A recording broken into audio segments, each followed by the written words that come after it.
বিসমিল্লাহির রহমানির রহিম।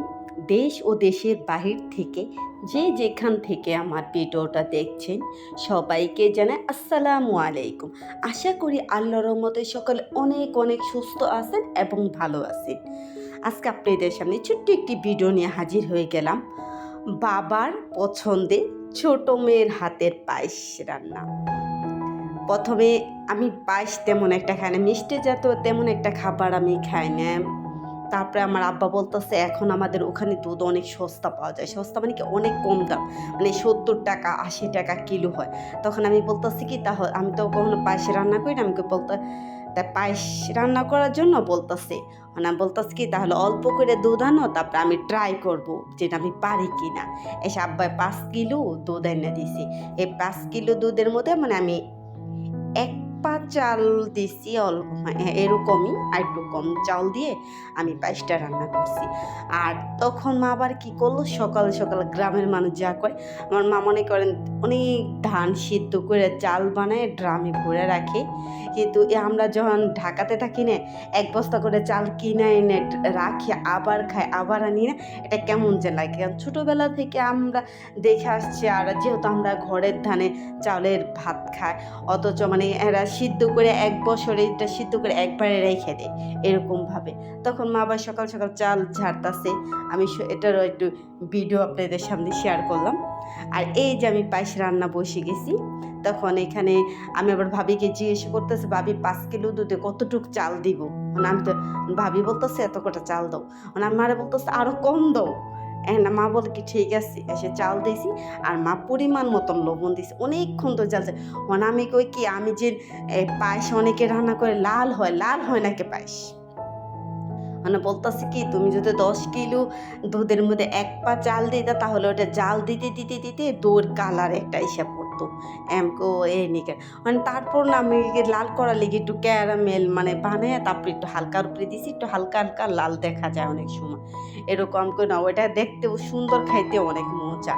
মানে আবার ওই যে আমার আবার ভাইস্তা যখন আকিকা করছে না, তখন প্রায় 1000 মানুষের আয়োজন করছিল আমাদের বাসায়, মানে খাওয়াইছে সবাই।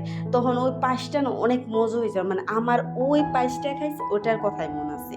মানে আমি বলতেছি ওরকম পায়েস হয় না কেন। এই তারপরে এরকম করলো, তারপরে আমি পায়েসটা রান্না করলাম, অবশেষে রান্না পারছি হয়েছে। মানে আব্বা বলতেছে না মিষ্টিও ঠিকঠাক আছে, আবার এই হয় না চালও বেশি হয় না, সবই ঠিকঠাক আছে, খায় অনেক মজা পাইছে। আমার মেয়ে যেখানে, আমার মেয়ে অনেক পায়েস খেয়েছে। প্রথম বলতেছে কি না না ভাই দেখো তো আম্মু সব মিষ্টি মনে হয় আমার প্লেটে দিছে, কয় না এরকমই। তারপর ঠান্ডা হওয়ার পর ফ্রিজে রাখার পর মানে মিষ্টিটা ঠিক হয়ে গেছে। আমি তেমন হালকা মিষ্টি খাই, তখন তার আবার একটু পায়েসে তো মিষ্টি জিনিসে যদি মিষ্টি না হয় তাহলে কেমন হয়। আর এখানে আমি খাসির মাংস রান্না করবো। আর ওই যে চুলাটা দেখছেন ওটার মধ্যে এখন তৈরি রান্না বসায় না, আর রান্নার ভিডিও মনে হয় ওইটা আমার নাই। পরবর্তীতে আবার আমি গ্রামে যাব, তখন আবার আপনাদের অবশ্যই গ্রামের ওই লাকড়ির চুলায় ওই যে আমার মাঝের যে চুলাটা বসাইছে ওটা রান্না আপনাদের সামনে শেয়ার করবো। তারপরে ওই আমি খাসির মাংসটা রসুন দিই, মানে বড় বড় রসুন দিয়ে আমি এটার ভিতরে 4টা রসুন দিয়ে রান্না করছি। আর রসুন মানে আমার এখন অনেক মজা লাগে, এর মাংস রান্না করলে আমি রসুন দিব। আমার আব্বা বলতেছে এত রসুন খায় না, রসুন খাওয়া ভালো না, তুমি জানো। আর এই যে আমার না অনেক লতি খেতে ইচ্ছে করছিল, এগুলো না ওই যে আমাদের গ্রামে হয় না ওই যে কচুর লতি, ওই যে সে মানে এমনি জংলা লতি নাকি বলে, ওই লতিকে, ওই লতিটা খাইতে ইচ্ছা করছে, চিকন চিকন। আব্বারা বলতেছে আব্বা 2টি লতি নিয়ে আসছে। আমি কে লতি তো খাইতে চাই না, আমি ওইটা খাইতে চাইছি। ওইটা হন তুমি বাবা কোথায়। তারপরে আমি হাতে মেখে চিংড়ি মাছ ফ্রিজে খুঁচিয়ে দেখি চিংড়ি মাছ, তারপরে ডাল দিয়ে হাতে মেখে রান্না করছি। মানে আমার কাছে অনেক মজা লাগছে, যেহেতু খেতে ইচ্ছে করছে। আর আমার মেয়ে যেহেতু খায় না, আর আমার একা একা রান্না করতে মন চায় না, ওখানে রান্না করলে সব অল্প অল্প করে খাবে। আর দেখবেন কি অনেক সময় কি বেশি মানুষের মধ্যে যে কোনো জিনিসই রান্না করে অনেক মজা লাগে, আর সবাই মিলে মানে খাবারটা খাইলেও না মজা লাগে। আমার মনে হয় কি সবাই একসাথে যদি ভর্তা দিয়ে ভাত খায়, তারপর নিজে একটা তৃপ্তি সহকারে খেয়ে আমার অনেক ভালো লাগে। আর আমি গ্রামে গেলে তো মানে 3 টাইম অল টাইম আমার খাওয়া হইব। আমি গ্রামে গেলে একটু মোটো হয়ে যাই, মানে এখানে কিন্তু আমি বাসায় থাকার পর ওরকম হয় না, বুঝি যখন ক্ষুধা লাগে তখন খাইতে যাই, যখন ক্ষুধা লাগে না তখন বেশি একটা মানে ওরকম খাওয়ার প্রতি অতটা থাকে না।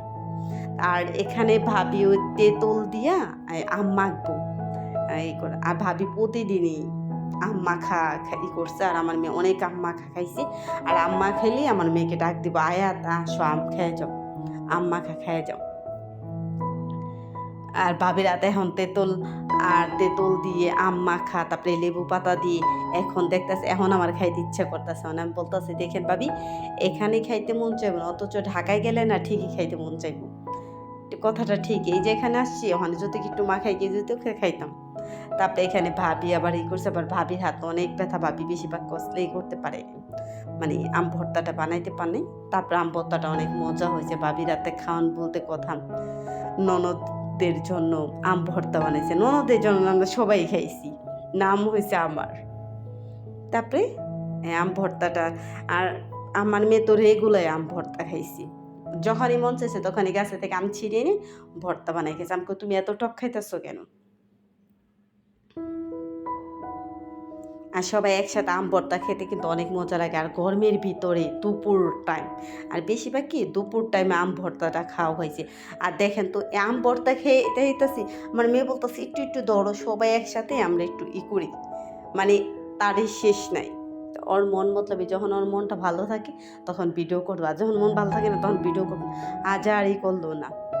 আর এই যে দেখেন কাঁঠাল গলাগালি ধরে আসছে, এত কাঁঠাল, কিন্তু এত কাঁঠাল না খাওয়ার মানুষ নাই। অনেক কাঁঠাল ধরছে এই গাছটা, ভাবিদের গাছে অনেক কাঁঠাল ধরছে। আর আমার এই ভাবি প্রচুর পরিমাণ কাঁঠাল খাইতে পারে, খাইয়ে গড়াগড়ি বেবো এত কাঁঠাল খাইব।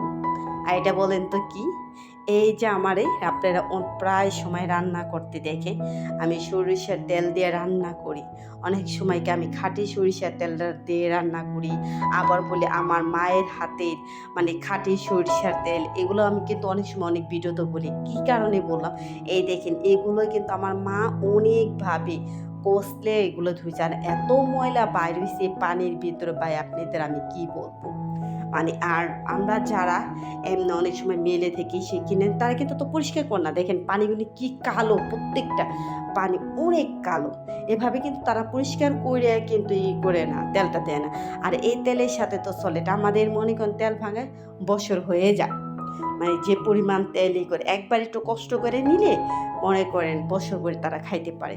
বেশিরভাগ অনেক মেহমান টেহমান যখন হয় তখন সয়াবিন তেলটা দিয়ে রান্না করে, আর এমনি আমরা যখন যাই তখন এই তেলটা দিয়ে খাই। তখন বেশি মানুষ থাকলে তো আর ওই তেলটা দিয়ে অত রান্না করা সম্ভব না। আর বেশিরভাগ আমরা যেহেতু কোনো ভাজা জাত কোনো খাবার খেলে তখন ওই তেলটা দেয়, এই তেলটা দিয়ে শুধু রান্নাটা করে।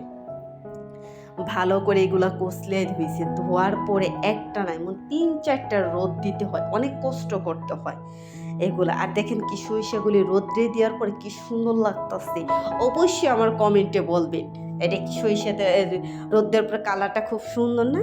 তখন মাও ছিটে ছিটে নেটের ভিতরে এগুলো দিয়ে দিতেছি, পাতলা করে মিলে দিব, না একদিন না 2-3 দিন এ পর্যন্ত অনবরত রোদ্রে শুকাইব, তারপরে এটাকে ভাঙ্গায় আনার পর এটা আবার বোতলে করে আবার রোদ্রে শুকাইব, তাহলে কি একটা অনেক সুন্দর একটা কালার এসে পড়ে। আর এই তেলটা অনেক ঝাঁঝালো থাকে। আর কে কে এরকম মিষ্টি আলু পোড়া দেখান অবশ্যই বলবে। আমার তো অনেক মজা লাগে এভাবে এই মিষ্টি আলু পুড়ে খেতে, কিন্তু সিদ্ধটা আমি খাই না, কিন্তু আমার পোড়াটা খাইতে অনেক ভালো লাগে। আর আমি যে কদিন আসলাম আমগো বাসায়, মানে আমি যতদিন আলু ছিল প্রতিদিন 2-3টা করে পোড়া দিয়ে আমি সাথে সাথে, আমার অনেক মজা লাগে খাইতে। আর এর আগে ওষুধ বিলতেন আমাদের ওখানে একটা কিসের একটা দিন ডাক্তার এসেছিলো, ওষুধ দিছে ক্যালসিয়ামে, সবাই ধরছে, তখন ভিডিও একটু ভিডিও নিচ্ছি, সবার সাথে না ভিডিও করতে গেলে না কেমন লাগে। আর এখানে আবার ভাবি করছে, চটপটি বানাইছে, তখন দিলে সবাই মিলে খেলাম। অনেক কথাই বললাম, ভগর করলাম। আল্লাহ হাফেজ।